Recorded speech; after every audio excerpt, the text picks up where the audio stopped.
Welcome to Blizzard Fire. We hope this video helps fire up your solution. You start by booting into Internet Recovery immediately. Shut down, hold Option Command R, and power on until a spinning globe appears. Do this because Internet Recovery contacts Apple's servers to download firmware and installers, which is exactly where the failure happens. Once the globe loads, choose a reliable network, Ethernet preferred, otherwise strong Wi-Fi, and authenticate.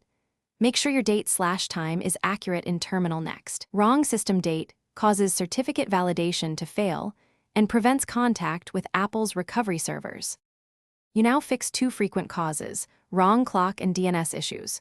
Open Utilities Terminal and set the correct date using date with month/day/hour/minute/year. Certificate checks depend on that.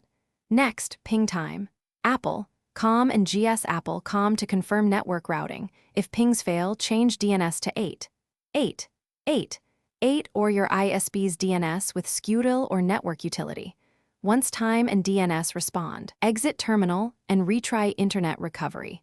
The system can validate Apple's TLS chain and contact the recovery server successfully. You complete the process by choosing Reinstall Mac OS once recovery connects. The installer will download and verify packages from Apple servers. If you have a T2 or Apple Silicon Mac and recovery still won't contact the server, perform a DFU restore using Apple Configurator on another Mac. This restores firmware and fixes deeper connectivity issues. If downloads remain unreliable, create a bootable installer on a USB drive and install locally.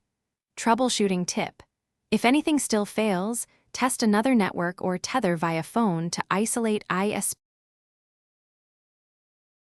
Thanks for watching. If you found this helpful, don't forget to like and subscribe.